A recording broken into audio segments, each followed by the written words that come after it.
बिस्मिल्लाहिर्रहमानिर्रहीम, अस्सलाम वालेकुम। कराची पाकिस्तान का सबसे बड़ा शहर ही नहीं बल्कि पाकिस्तान का मुआशी हब है। दिहाइयों से पाकिस्तान में जो भी हुकूमत आई, कराची की किस्मत नहीं बदल सकी। शहर कायद के रिहायशी तरक्की और बुनियादी ज़रूरियात ज़िंदगी से महरूम थे और महरूम हैं। ना पानी है, ना बिजली है और ना ही चूल्हों में गैस आती है। शहर नाजायज तजावुज़ात और कब्जा माफिया के रहमो करम पे है। किसी भी हुकूमत ने कराची के मसाइल को ना तो कभी संजीदा लिया और ना ही ऐसे इकदामात उठाए कि कराची के मसाइल हल हो सकें। वो कराची जो मुल्क भर से आने वाले मजदूरों को अपने अंदर समो लेता है, उस कराची की कभी किसी ने सुनी ही नहीं, उस कराची को किसी ने भी नहीं अपनाया। सच यही है कि कराची पहले भी मसाइल का गढ़ था और अब भी यहाँ मसाइल के अंबार हैं।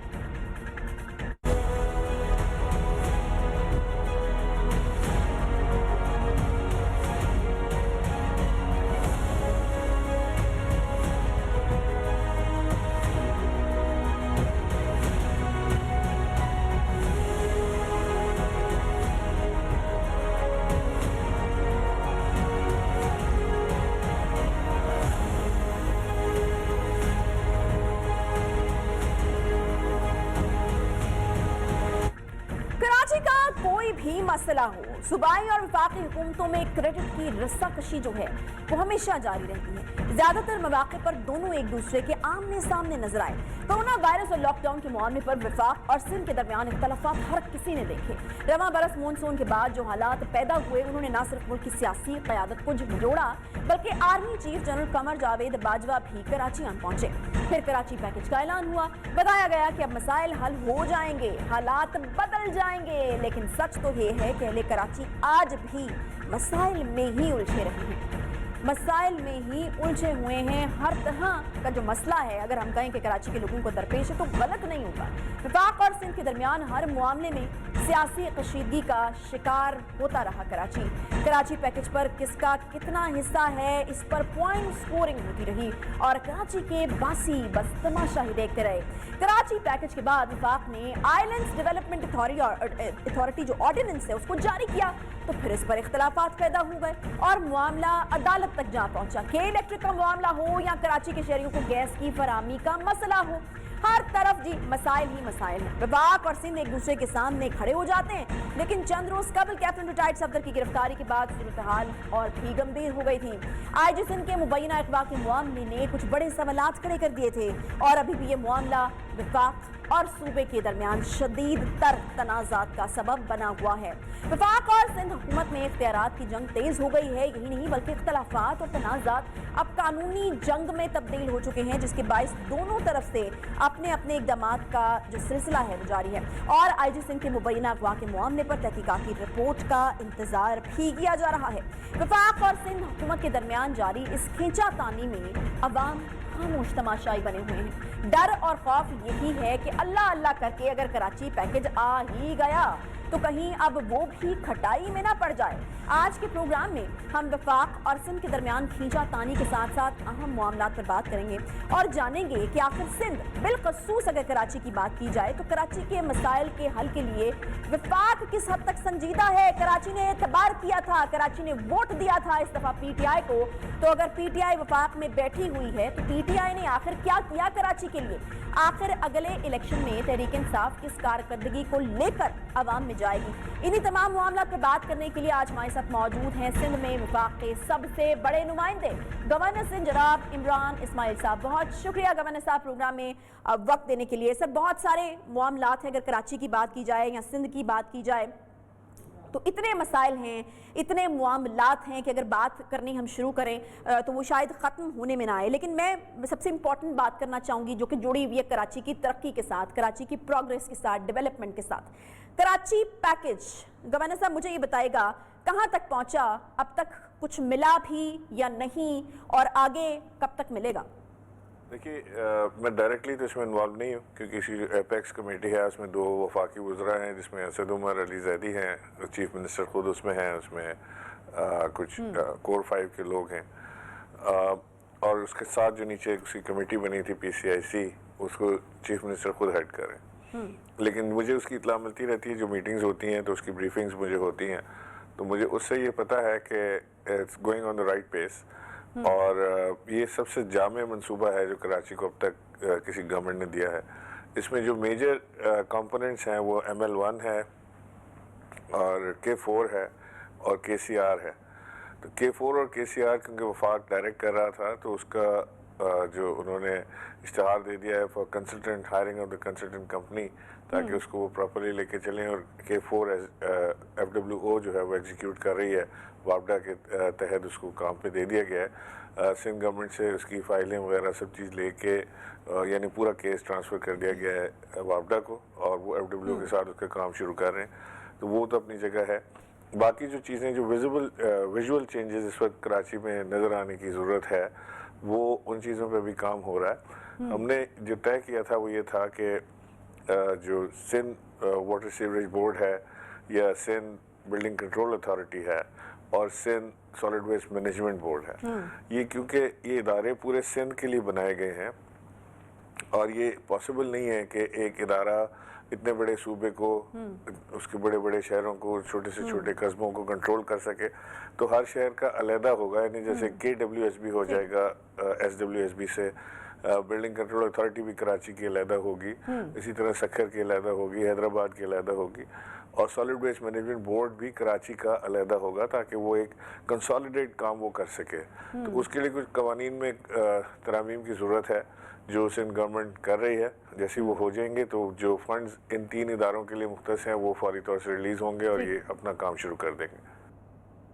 ठीक है। अच्छा कवाना साहब, होता ये है कि मंसूबे तो अनाउंस कर दिए जाते हैं, लेकिन उनमें से बहुत से मंसूबे जो हैं वो इनिशियली जो हैं वो कुछ कंट्रोवर्सीज का शिकार भी हो जाते हैं। जिस तरह कि अभी आपने K4 मंसूबे की बात की है, तो उसके हवाले से वफाकी वज़ीर अमीनुल हक जो हैं उनके मुताबिक मंसूबे की तकमील से तकरीबन 12,000 अफराद जो हैं वो मुतासर होंगे।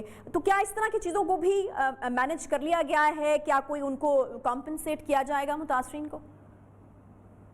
नहीं, इसमें तो मुतासर नहीं हो रहे हैं, मेरा ख्याल है कोई कन्फ्यूजन है, इसमें लोग मुतासर नहीं हो रहे हैं। इसमें तो जो मुख्तस की गई है चैनल जो कराची तक आ रही है वो तो क्लियर है। उसकी जो लैंड एक्विजिशन भी हो चुकी है और उसके ऊपर कुछ काम भी शुरू होता है। तकरीबन 12-13 अरब रुपए उसके ऊपर खर्च भी होते हैं, if I am not wrong, figure थोड़ा सा आगे पीछे हो सकता है।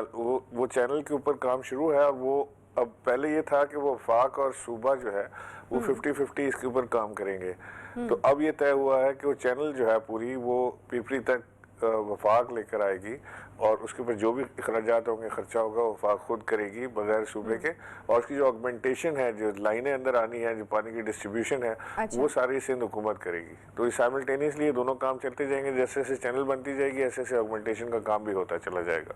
मुमकिन है वो ऑगमेंटेशन की बात कर रहे हो कि जहाँ से पानी की लाइनों को जाना है वहाँ या पंप्स बनने हैं, वहाँ पर कुछ ऐसे इशूज़ हों, तो मैं कह नहीं सकता। वो सूबा सिंध देख रहा होगा उसको।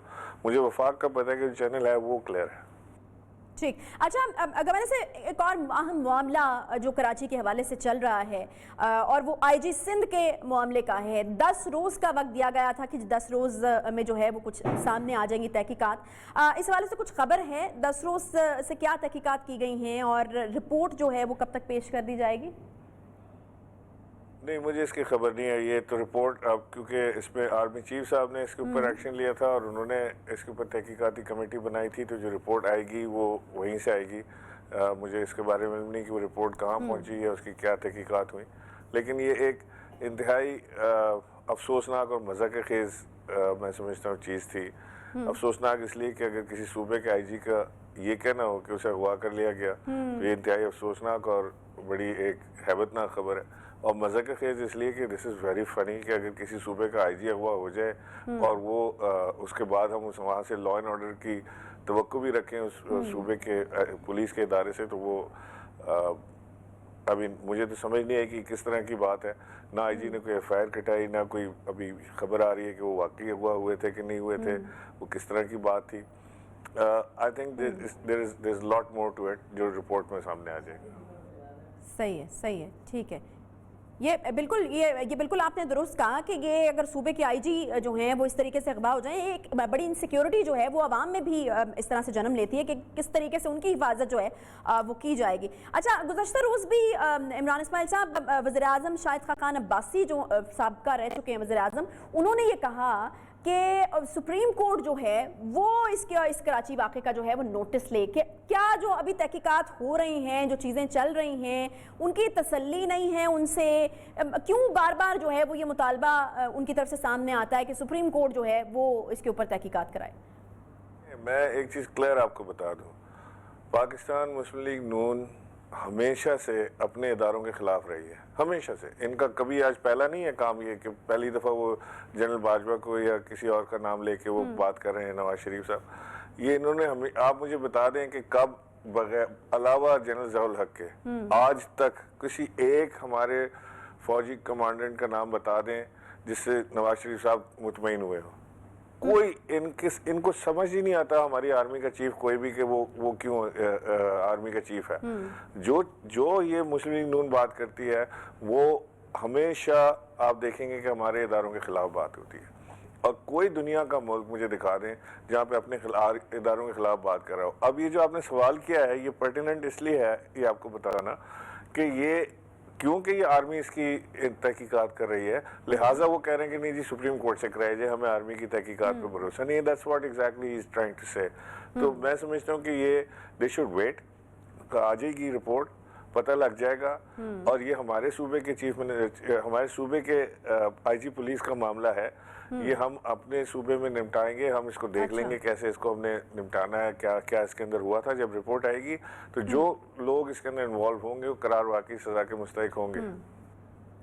وقت تو 10 دن کا لیا گیا تھا نا، تو کب تک آ جائے گی رپورٹ؟ آئی کین ریئلی سے بیکاز میرے ہاتھ میں تو نہیں ہے۔ تو آرمی چیف نے اناؤنس کیا تھا کہ انہوں نے ایک کمیٹی بنائی ہے جو اس میں اس کے اوپر تحقیقات کر رہی ہے، جب ان کی تحقیقات مکمل ہو جائیں گی تو وہ رپورٹ آ جائے گی۔ ٹھیک، اچھا آپ کو وزیراعظم صاحب نے بھی بلایا تھا کہ آپ جا کے ان کو بریفنگ دیں، آپ کی ملاقات بھی وزیراعظم صاحب سے، آپ کے نزدیک حقائق کیا تھے؟ آپ کی جو بات ہوئی وزیراعظم صاحب سے وہ کیا ہوئی اس معاملے کو لے کر؟ جو تھیں جو اکٹھی میں نے کی تھی وہ میں نے وزیر اعظم تک ایز اٹ از پہنچا دی تھی۔ اچھا۔ مین وائل آرمی چیف اس کے اوپر نوٹس لے چکے ہوئے تھے اور وہ ایک تحقیقاتی حکم نامہ صادر کر چکے تھے، تو وہ تحقیقات کے ہی انتظار میں every thing was put on hold کہ جی پہلے یہ تحقیقات ہو جائیں، اس کی رپورٹ آ جائے، پھر اس کے حساب سے اس کے اوپر ایکشن لیا جائے گا، which was a wise thing to do.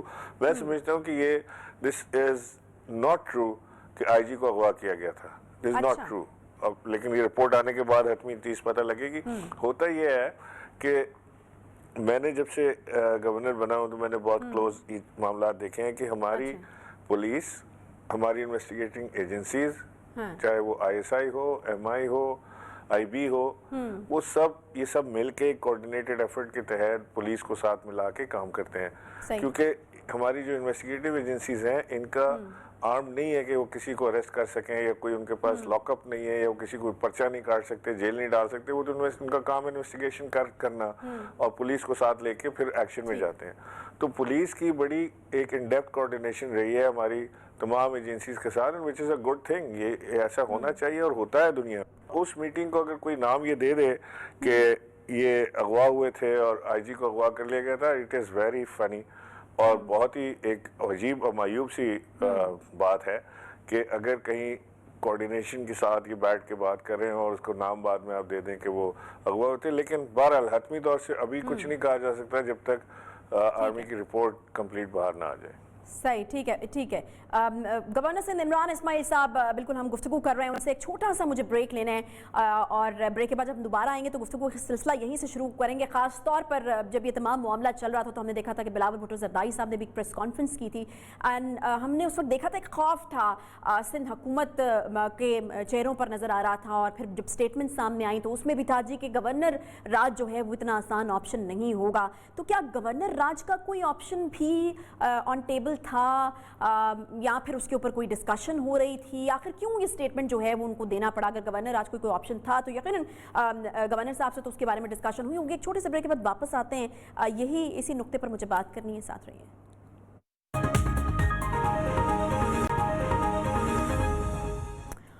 Welcome back. Break के बाद एक बार फिर से आपको खुशामदीद कहते हैं। We are in conversation with the governor Sindh Imran Ismail sahab, हमारे साथ बिल्कुल वो मौजूद हैं। ब्रेक पर जाने से पहले जैसा कि हम बात कर रहे थे गवर्नर साहब कि आपको बुलाया था मीटिंग करने के लिए वज़ीर आज़म साहब ने इस वाक़े के होने के बाद, और फिर इस तरह की चहमगोइयाँ होती रहीं, इस तरह की खबरें भी निकलती रहीं कि शायद जो गवर्नर राज का ऑप्शन है उस पर गौर किया जा रहा है या इस तरह की कुछ सूरत हाल जो है वो सिंध में बन सकती है। उसके बाद फिर बिलावल साहब ने जब प्रेस कॉन्फ्रेंस की तो इस तासुर को मज़ीद तक़वियत मिली जब उन्होंने कहा कि गवर्नर राज लगाना सिंध में इतना आसान नहीं होगा। तो जानना मैं आपसे ये चाह रही हूँ कि जब मुलाकात हुई आपकी वज़ीर आज़म साहब से तो कोई इस तरह का ऑप्शन ज़रे गौर था?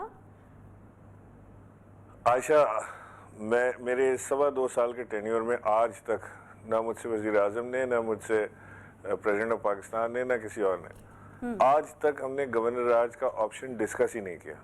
लीव असाइड के लग रहा था या क्लोज था कि नहीं था, कोई डिस्कशन तो होगी ना, कहीं तो बात तो करेंगे बैठ के कि इसके प्रोज एंड कॉन्स क्या होंगे, अगर ये करने जाएंगे तो कैसे आगे चलेगा मामला, इसकी लीगैलिटीज़ क्या हैं। Nothing of the sort. मुझे नहीं पता ये खबर बार बार कहाँ से निकल कर आती है। I am telling you categorically कि ये governor Raj is not on cards at all. ना इसमें कोई वफाकी हुकूमत ने मुझसे कभी रब्ता किया है, न सदारती कोई अहकामात या कोई मशावरत इस बारे में हुई, ना ही कोई और किसी और लेवल पे कोई बात हुई इसमें।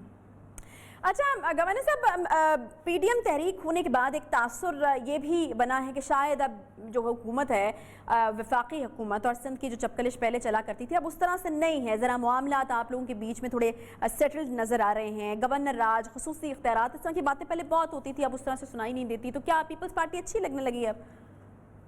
नहीं, देखें, ये ऐसी बात नहीं है। पीडीएम में 11 जमातें हैं और 11 जमातों में से एक जमात ऐसी है जो मुल्क के इदारों के ऊपर हमला कर रही है डायरेक्ट। बिल्कुल जो मैं समझता हूँ कि चेहरा बदल गया है।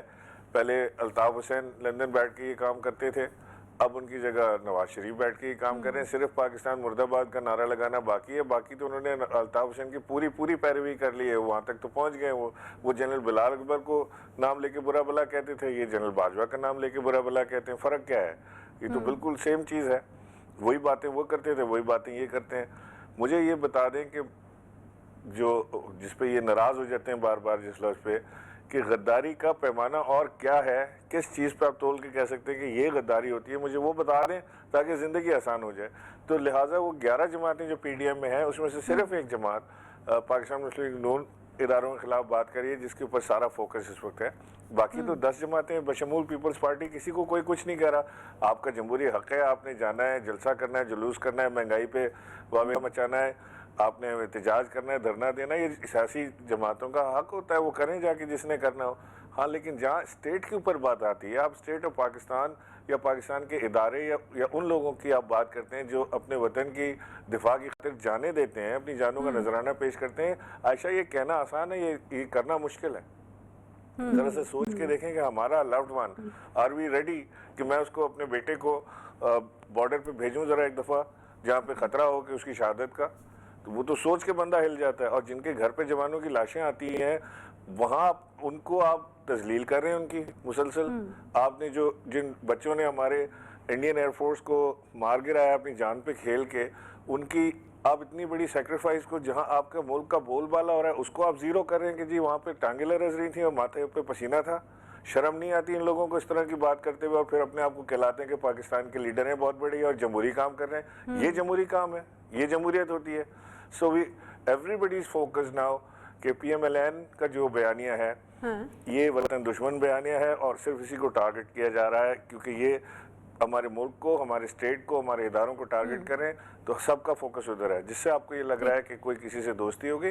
दुश्मनी किसी से भी नहीं है, सियासी इख्तलाफात अपनी जगह होते हैं, लेकिन ये जो PMLN का बयान है इससे दुश्मनी है। ठीक है, ठीक है। अच्छा, आपकी हुकूमत के बारे में, यानी PTI की हुकूमत के बारे में ये कहा जाता है इमरान इस्माइल साहब की अपोजिशन से शायद इतना खतरा आप लोगों को नहीं है जितना खतरा आपको बैड गवर्नेंस से है। ये जो गवर्नेंस से मुताल्लिका चीज़ें हैं जो आप लोगों से संभाली नहीं जा रही, पूरे मुल्क के हालात तो बिल्कुल हमारे सामने ही। अगर स्पेसिफिकली मैं कराची की भी बात कर लूँ तो कराची में मसले कम नहीं हैं, गैस वहाँ नहीं मिलती, पानी वहाँ नहीं मिलता, बिजली जो है वो वहाँ नहीं मिलती है। तो मसले ही मसले हैं ना। बारिश हो जाए तो वहाँ पर वो जो है वो एक ایک अज़ियत बन के रह जाती है। तो मसले तो हैं, तो इस मसलों का हल तो आपको निकालना पड़ेगा। ऑपोजिशन का बयानिया एक तरफ, तमाम चीज़ें एक तरफ, लेकिन दूसरी तरफ जब तक आवाम को रिलीफ नहीं मिलेगा मुश्किलात आपके लिए बढ़ती चली जाएंगी। आयशा देखें, एक तो ये जो नेगेटिव बयानिया है ना किसी का भी, वो बिकता बहुत आसानी से है, लोग गौर से सुनते हैं। जो पॉजिटिव बयानिया है वो पसंद नहीं आता लोगों को, यार ये तो ऐसे ही बेकार बात हो रही है। मैं कल एक डिनर पे था और मेरे साथ टेक्सटाइल वाले और टॉवल मैन्युफैक्चरिंग वाले बैठे हुए थे। अच्छा। और उन्होंने मुझे कहा कि जी हमने इस वक्त एक्सपोर्ट के ऑर्डर्स लेना बंद कर दिए और हमारी एंटायर ज़िंदगी में हमने कभी ऐसा खुशहाल वक्त नहीं देखा कि जहाँ पे हम अगले साल 2 साल के लिए ऑर्डर बुक किए हों और आगे के ऑर्डर्स हमारे लोग दुनिया में कह रही है और हमने बंद किए हों। एक्सपोर्ट आपकी बूमिंग है, इस वक्त ऊपर जा रही है। इंडस्ट्रीज़ का इस वक्त टाइम नहीं है। ऑटोमोटिव का आप पूछें, उनके पास फुर्सत नहीं है गाड़ियाँ बनाने से। वो इतनी गाड़ियाँ उन्होंने, मोटरसाइकिलें, इतनी मोटरसाइकिलें पिछले 17 साल में नहीं बिकी जितनी अब बिक रही हैं। पिछले 17 साल के अंदर पाकिस्तान कभी पॉजिटिव बैलेंस पे नहीं आया। ये पहला साल है कि पाकिस्तान ने अपने जो फॉरेन रिजर्व्स हैं वो पॉजिटिव आए हैं। तो हम पॉजिटिविटी की तरफ तो देखें कि मुल्क किधर जा रहा है। इकॉनमी हमारी बूमिंग है, ऊपर जा रही है। हम सिर्फ वो टमाटर की प्राइस को लेकर बैठे हुए हैं कि जी बड़ी गवर्नेंस ख़राब हो गई क्योंकि टमाटर ख़राब आ रहे हैं। टमाटर की क्रॉप ख़राब हुई है। सर्दियों में टमाटर महंगे हो जाते हैं। हिंदुस्तान में महंगे हो गए, श्रीलंका में महंगे हो गए, बांग्लादेश में महंगे हो गए। सर्दियों में टमाटर की पैदावार कम होती है। हमारे यहाँ जो सैलाबी कैफियत थी उससे क्रॉप ख़राब हुई है। ठीक हो जाएगा। इसी गवर्नमेंट के अंदर यही टमाटर एहतराम के साथ, ये मुझे ऐसा लगता है कि शायद आप लोग एक डिनाइल फेज में चल रहे हैं। बात सिर्फ टमाटर की नहीं है ना, बात तो यहाँ पर आटे की भी है, बात तो यहाँ पर चीनी की भी है, बात तो बिजली की भी है, बात तो गैस की भी। अब सर्दियाँ आ गई, आप देखिए यहाँ पे क्या हालात होते हैं। तो एक आम आदमी के मसले के ऊपर अगर हम बात करें तो एक आम आदमी को रिलीफ नहीं मिल रहा और इसकी वजह से आपको परेशानियाँ जो हैं वो उठाना पड़ेंगी। आखिर कल को आपने वोट लेने के लिए भी आवाम के पास जाना है, तो मसाइल हैं। अच्छा देखिए, आपने बिल्कुल सही निशान दी कि मैं इससे इनकारी नहीं हूँ कि इस वक्त महंगाई है और उसको कंट्रोल करने की कोशिश भी हो रही है। लेकिन आप एक तरफ ये देखें कि दवाइयाँ महंगी बेशक हुई हैं। कोई हुकूमत ने आज से पहले हेल्थ कार्ड दिया, करोड़ों लोगों को हमने हेल्थ कार्ड दिया जो लो पॉवर्टी लाइन रह रहे हैं, ताकि वो अफोर्डेबिलिटी फैक्टर उनका बढ़ जाए, वो अस्पताल में इलाज करा सकें। हमने जो एहसास प्रोग्राम है इसके तहत हमने लंगर प्रोग्राम शुरू किया। हमने इस एहसास प्रोग्राम के तहत हमने लोगों को घर देने शुरू किए हैं। हम इसके अंदर स्कॉलरशिप्स दे रहे हैं। हम इसके अंदर जो बच्चे हमारे जवान जो निकलते हैं पढ़ के अपने नए आइडियाज़ के साथ, उनको नौजवान रोज़गार प्रोग्राम के तहत हम उनको लोन्स दे रहे हैं, सॉफ्ट लोन्स उनको दे रहे हैं। तो there is lot of positivity going on in the air. तो अगर हम उस पॉजिटिविटी को भी हाईलाइट करते चले ना, आपका बेशक फ़र्ज़ है कि आप हुकूमत को ज़रूर ये बताएं कि एक लेमैन का या एक गरीब आदमी का इस वक्त क्या प्रॉब्लम है और उसको हुकूमत का फ़र्ज़ है कि उसको एड्रेस करे। और वो आप लोगों के तहत, आप लोगों के थ्रू हमें बहुत जल्दी पता लगते हैं एक आम आदमी की ज़िंदगी के मामलात। लेकिन साथ साथ ये जो पॉजिटिव फैक्टर्स आ रहे हैं इसको भी इन्वॉल्व करते जाएँ।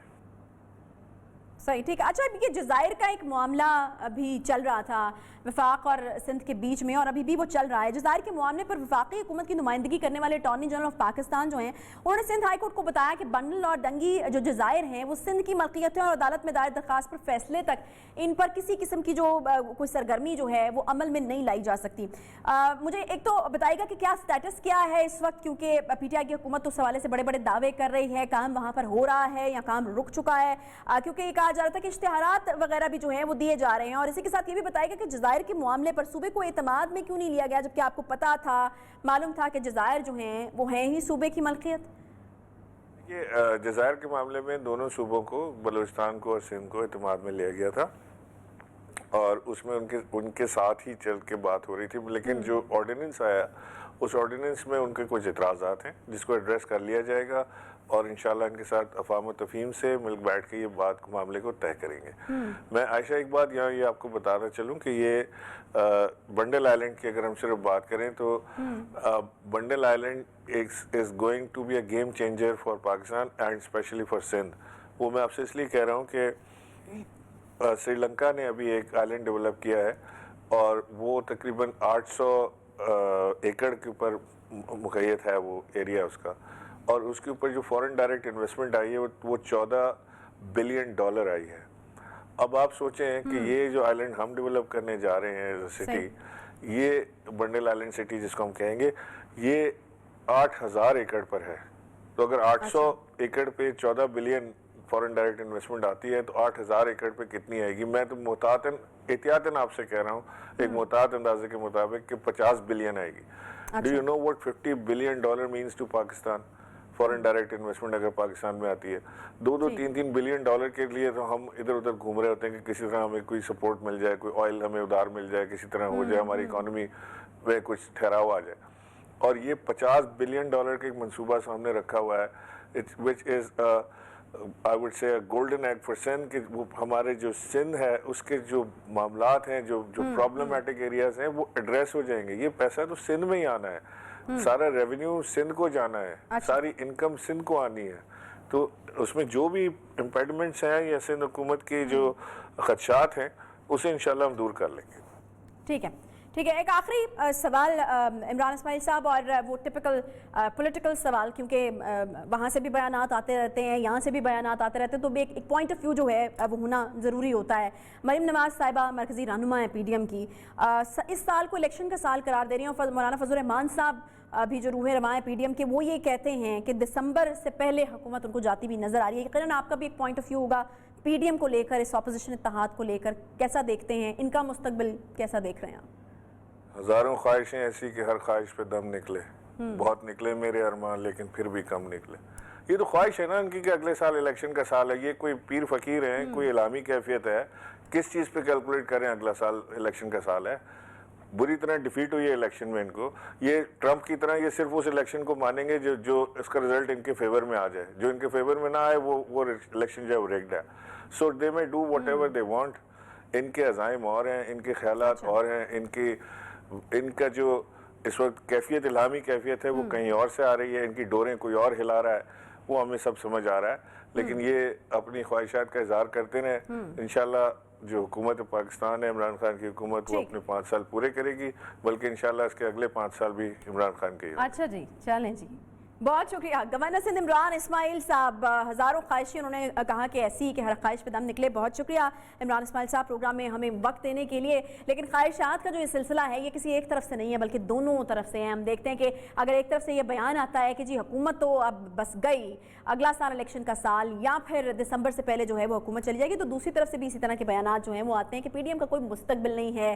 PDM میں جو جماعتیں ہیں ان کے اپنے بیچ میں بہت زیادہ ڈویژنز ہیں. پھر PDM کے پلیٹ فارم سے جو بیانیہ آ رہا ہے وہ اس کو غداری کے ساتھ جوڑا جاتا ہے اور PDM کو کمزور کرنے کی کوشش کی جاتی ہے. تو ایک وہ جو سیاسی ایک گیم جس کو کہتے ہیں، اس کا ایک ماحول اس وقت پاکستان میں بالکل بنا ہوا ہے. وہ الگ بات ہے کہ PDM نے جو ہے وہ اس کو تھوڑا سا ابھی بریک لگایا ہے، اور کچھ ہفتے بعد جو ہے ہم دیکھیں گے کہ دوبارہ سے وہ جلسے جلوسوں کا ایک سلسلہ جو ہے وہ شروع ہوگا. لیکن بہرحال کیونکہ ہم آج بات کر رہے تھے سندھ کے حوالے سے، سندھ جتنا بڑا صوبہ ہے آبادی کے حوالے سے، اس کے مسائل بھی جو ہے وہ اتنے ہی بڑے ہیں. کراچی اپنے مسائل کے حل کے لیے وفاقی جانب دیکھ رہا ہے، سندھ اپنے مسائل کے حل کے لیے وفاقی جانب دیکھ رہا ہے، اور وہاں سے ان کو شاید کچھ امید ہے کہ کوئی حل جو ہے وہ نکلے گا. کراچی پیکیج ایک وہ پیکیج ہے جس سے لوگوں نے بڑی امیدیں جوڑی ہوئی ہیں کہ کراچی کو اگر وہ پیکیج مل جاتا ہے، اور پھر اسی طریقے سے وہ پیکیج اگر کراچی کے اوپر بڑی ایمانداری کے ساتھ کراچی کے مسائل کو سمجھتے ہوئے لگایا بھی جاتا ہے، تو کراچی کے شاید حالات جو ہے وہ بدل سکتے ہیں. آج بڑی ایک دل دکھانے والی خبر آ رہی تھی، اور وہ کراچی کے حوالے سے تھی کہ کراچی جو ہے وہ ٹاپ آف دا لسٹ چلا گیا ہے کہ بیڈ ٹرانسپورٹیشن سسٹم جس سٹی کے اندر ہے وہ جی کراچی ہے. تو کراچی جو ہمارا معاشی ہب ہے، اگر اس کے حوالے سے اس طرح کی چیزیں چلیں گی، اور پھر اس کا ایک کمپیریزن اورنج لائن ٹرین کے ساتھ بھی ہو رہا تھا، تو کوئی حال نہیں ہے ٹرانسپورٹیشن سسٹم کا کراچی والوں کے لیے اور کراچی کے لوگوں کے لیے. تو یہ ایک بڑی دل دکھانے والی آج کی ایک خبر تھی. ہم امید کرتے ہیں کہ سوچا جائے گا کراچی کے بارے میں بھی، اور کراچی کو بھی جو ہے وہ اس کا ڈیو حصہ جو ہے وہ ملے گا. ایک چھوٹا سا بریک مجھے یہاں پر لینا ہے، بریک کے بعد واپس آتے ہیں ساتھ رہیے.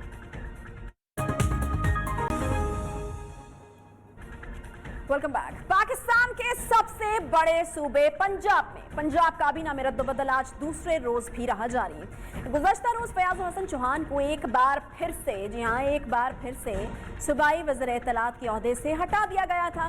تاہم وزیر قانونی اس کا قلمدان بدستور ان کے پاس موجود تھا. सूबाई काबीना में गुज़श्ता रोज़ वज़ीर इमदाद बाहमी मेहर मोहम्मद असलम और वज़ीर जेल खाना जात ज़बार हुसैन बड़ाइच फारिग किए गए थे। आज ज़बार हुसैन की जगह फयाजुल हसन चौहान को जेल खाना जात का इजाफी चार्ज भी दे दिया गया है। गुज़श्ता रोज़ मीडिया से गुफ्तगू में फयाजुल हसन चौहान ने सहाफ़ियों से गुफ्तगू में खुद से वजारत इत्तलात का कलमदान वापस लिए जाने के बारे में लाइलमी का इजहार कुछ इस तरह से किया था। आप क्या कहेंगे? मुझे कोई खबर नहीं है सर। अभी इतला है कि फिरदौस आशिक अवान को मशीर इतलात लगा दिया गया और आपको वापस ले लिया गया आपसे चार्ज। आपके पास कानूनी इसका होगा सर? मुझे नहीं पता इसका, क्या कहना चाहेंगे? मुझे इसका पता ही कोई नहीं, इल्म ही नहीं है सर मीडिया में खबरें आ गई हैं, मैं नोटिफिकेशन ये भी आ बता गया। रहा हूँ कि मुझे नहीं। अच्छा, कल तक उनको कुछ नहीं पता था, लेकिन आज जब उनको पता चल गया तो उनका ये कहना था कि जो होता है अच्छे के लिए होता है, ये हम सब का अल्लाह पर ईमान है। लेकिन साथ ही उन्होंने ये भी बता दिया कि उनके इस्तीफे से खुशी किसको हुई। जी हाँ, उन्होंने बताया कि इत्तलात की वजारत की वापसी पर सबसे ज़्यादा खुशी मेजर गौरव आर्या, इंडियन रॉ, मिक्स अचार पार्टी और खुसूसन नून लीग को हुई है। फयाजुल हसन चौहान ने महकमा जेल खाना जात का चार्ज संभालते ही शहबाज शरीफ और हमजा शहबाज को कोट लखपत जेल में दी जाने वाली सहूलियात की तफसीलात भी तलब कर ली हैं। उनकी जानिब से जारी किए गए बयान में कहा गया है कि पंजाब की जेलों से VIP कल्चर का खात्मा अव्वलीन तरजीह है। यानी आते साथ ही उन्होंने काम शुरू कर दिया है। जी, तमाम कैदियों को यकसा और बेहतरीन सहूलियात फराहम करना मेरा मिशन है और किसी भी कैदी से इम्तियाजी सलूक को हरगिज़ बर्दाश्त नहीं किया जाएगा। दूसरी तरफ पंजाब में बार बार वज़ीर इत्तलात की तब्दीली को भी तनकीद का निशाना बनाया जा रहा है। सवाल ये किया जा रहा है कि आखिर बार बार पंजाब में भी वज़ीर इत्तलात तब्दील करने की ज़रूरत आखिर क्यों पेश आ रही है, और ज़रूरत पड़ भी रही है तो वज़रा को कलमदान देने या उनसे वापस लेने से पहले एतमाद में आखिर क्यों नहीं लिया जाता। अगर फयाजुल हसन चौहान साहब को कल तक मालूम ही नहीं था कि इन्हें तब्दील किया जा रहा है तो जाहिर है इन्हें ये भी नहीं मालूम होगा कि इन्हें वजारत जेल खाना जात का जो कलमदान है वो सौंपा जा रहा है। ऐसे में गवर्नेंस के मामले में जो दरपेश मुश्किलात हैं, जिसके हवाले से तनकीद का निशाना भी PTI को बनाया जाता है, उसकी वजूहात का अंदाज़ा लगाना मुश्किल नहीं रहता। दूसरी तरफ सोशल मीडिया सार्फिन फिरदौस आशिक अवान की तैनाती पर भी सवालात उठा रहे हैं, क्योंकि ये कोई 1-2 साल पुरानी बात नहीं है, बल्कि इसी साल अप्रैल की बात है जब फिरदौस आशिक अवान साहिबा को वज़ीर आज़म की मुशीर इत्तलात और नशियात के ओहदे से हटाया गया था, जिस पर उन्होंने रद्द-ए-अमल देते हुए कहा था कि ये तो वज़ीर आज़म इमरान खान की सवाबदीद है, किस खिलाड़ी को कौन से बैटिंग ऑर्डर या कौन सी फील्ड पोजीशन पर खिलाना है। लेकिन इस वक्त तो हुकूमती अहदेदारों की जानिब से ही इनके खिलाफ बदउनवानी के संगीन इल्ज़ामात आयद किए गए थे उस वक्त। बज़ाहिर उसके बाद किसी किस्म की कोई तफ्तीश भी अमल में नहीं लाई गई थी, लेकिन अब वो पंजाब में एक ताकतवर ओहदे पर वापस आ चुकी हैं। लेकिन सवाल बाकी हैं कुछ कि फिरदौस आशिक अवान साहिबा पर लगाए जाने वाले इल्ज़ामात का आखिर हुआ क्या फिरदौस आशिक अवान साहिबा को कारकर्दगी की बुनियाद पर वफाक से हटाया गया था? अगर वहाँ कारकर्दगी अच्छी नहीं थी तो पंजाब में आखिर वो बेहतर काम कैसे करेंगी? क्योंकि अप्रैल में जब इन्हें ओहदे से हटाया गया था तो उन्होंने इल्ज़ाम आयद किया था कि मुझसे वज़ीर आज़म के प्रिंसिपल सेक्रेटरी आज़म खान ने इस्तीफे का मुतालबा किया, लेकिन मैंने इस्तीफा देने से इनकार किया था और कहा था कि आप मुझसे इस्तीफा लेने की मजाज नहीं है। इस पर मुझे डी-नोटिफाई करने की धमकी दी गई और मेरे इनकार के बाद मुझे डी-नोटिफाई कर दिया गया था। अपने ऊपर लगने वाले इल्ज़ामात और डी-नोटिफाई